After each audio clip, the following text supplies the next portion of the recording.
আসসালামু আলাইকুম। লোভনীয় স্বাদের আলু এবং সাতকরা দিয়ে দুর্দান্ত স্বাদের গরুর মাংসের একটি রেসিপি নিয়ে আপনাদের সামনে আবারও হাজির হয়ে গেলাম।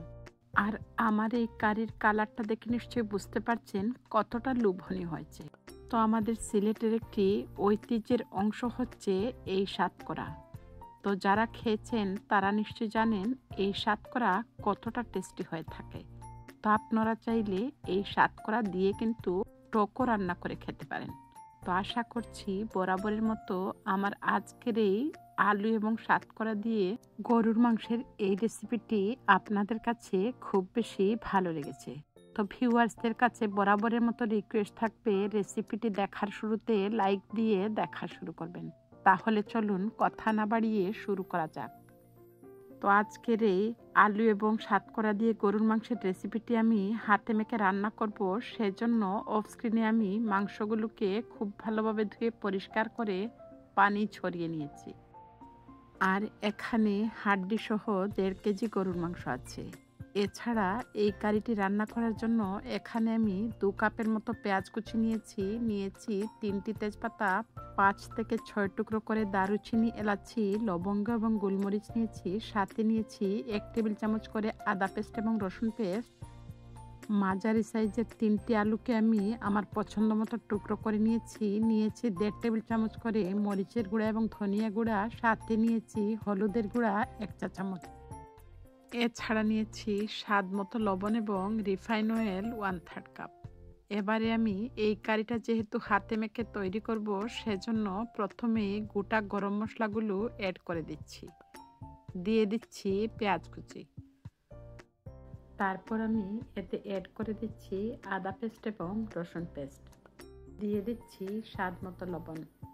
একে একে অ্যাড করে দিচ্ছি গুঁড়া মশলা।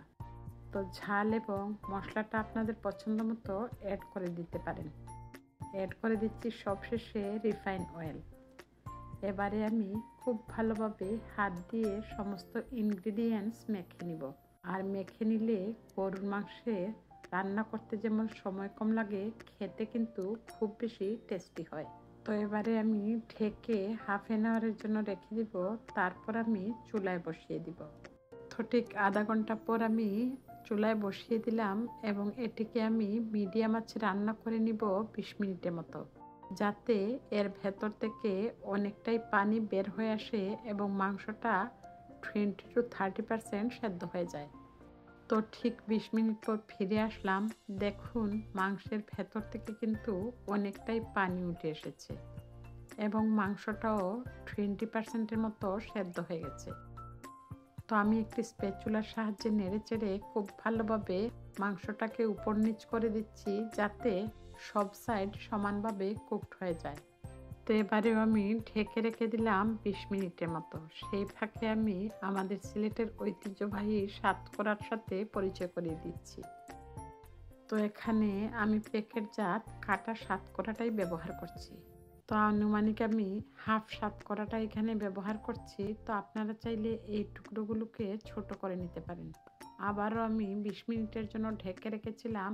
এই পর্যায়ে মাংসটা কিন্তু 60%-এর মতো সেদ্ধ হয়ে গেছে আর পানিটাও কিন্তু অনেকটাই শুকিয়ে গেছে এবং তেলটাও ভেসে উঠেছে। এই পর্যায়ে আমি সাতকরাগুলো অ্যাড করে দিলাম। তারপর আমি স্প্যাচুলা দিয়ে নেড়েচেড়ে সাতকরাগুলোকে খুব ভালোভাবে মাংসের ভেতর দিয়ে ঢুকিয়ে দিচ্ছি, যাতে কিছুটা টক ভাব চলে আসার পাশাপাশি সাতকরাগুলোও সেদ্ধ হয়ে যায়। তো ঢাকনা দিয়ে আমি আবারও 10 মিনিটের মতো সাতকরাটাকে সেদ্ধ করে নিয়েছি। এই পর্যায়ে আমি আবারও স্প্যাচুলা দিয়ে নেড়েচেড়ে খুব ভালোভাবে মিশিয়ে নিচ্ছি।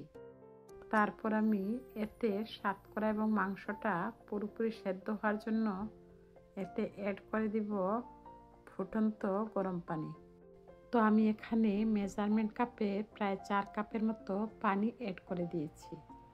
তারপর আমি এতে অ্যাড করে দিব আগে থেকে কেটে নেওয়া আলুর পিসগুলো। আর এই পানিতেই কিন্তু পুরোটা রান্না আমি তৈরি করে নিব।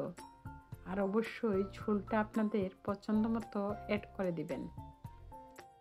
তো আলুটা দেওয়া হয়ে গেলে আমি খুব ভালোভাবে নেড়েচেড়ে মিশিয়ে নিয়ে এবারে মিডিয়াম আছে প্রথমে 10 মিনিটের মতো জাল করে নিব। তো ফিরে আসলাম 10 মিনিট পর। তো ঢাকনাটা সরিয়ে হালকা একটু চেক করে নিয়েছি। এই পর্যায়ে আমি চুলার আঁচটা একদম লতে করে ঢেকে রান্না করব আবারও 10 মিনিটের জন্য। তো 10 মিনিট পর ফিরে আসলাম। আমার রান্নাটা কিন্তু অলমোস্ট তৈরি হয়ে গেছে। তো সবশেষে আমি অ্যাড করে দিচ্ছি জিরা পাউডার 1 চা চামচের মতো। তারপর আমি আলতো হাতে নেড়ে চেড়ে মিশিয়ে নিচ্ছি। এবারে আমি এটিকে একদম লো আঁচে রেখে দিব আবারও 2 থেকে 3 মিনিটের মতো। ফাইনালি কিন্তু আমার রান্নাটা অলমোস্ট কমপ্লিট হয়ে গেছে। তো ফিরে আসলাম 3 মিনিট পর। তো ঢাকনাটা সরিয়ে নিলাম আর অল্প আঁচে রান্না করার ফলে দেখুন কারির কালারটা কতটা সুন্দর হয়েছে। আর স্বাদ করার সুন্দর একটি ফ্লেভার কিন্তু ঘরময় ছড়িয়ে গেছে। এই পর্যায়ে আমি ঢাকনাটা সরিয়ে সার্ভিং বলে সার্ভ করে নিব। ধোয়াওটা গরম গরম স্বাদ করা এবং আলুর সংমিশ্রণে গরুর মাংসটা কিন্তু দেখতে যতটা সুন্দর হয়েছে, খেতে কিন্তু তার চাইতে বেশি মুখরোচক হয়েছে। তো ভিউয়ার্সদের কাছে বরাবরের মতো রিকোয়েস্ট থাকবে, যদি রেসিপিটি ভালো লাগে অবশ্যই একটি লাইক দিবেন। আর যদি খুব বেশি ভালো লাগে ইচ্ছে হলে ফ্রেন্ডস এবং ফ্যামিলির সাথে শেয়ার করে অন্যদেরকে দেখার সুযোগ করে দিতে পারেন। তো দেখা হচ্ছে নেক্সট এপিসোডে। ততক্ষণ পর্যন্ত আপনাদের সবার সুস্থতা এবং মঙ্গল কামনায় আজকের মতো বিদায় নিচ্ছি। সবাই ভালো থাকবেন, সুস্থ থাকবেন, আর আমার এই ছোট্ট চ্যানেলটিকে এগিয়ে নিয়ে যেতে আমার চ্যানেলটির সঙ্গেই থাকবেন। তো নেক্সট এপিসোড দেখার আমন্ত্রণ জানিয়ে আজকের মতো বিদায় নিচ্ছি। আল্লাহ হাফেজ। আসসালামু আলাইকুম।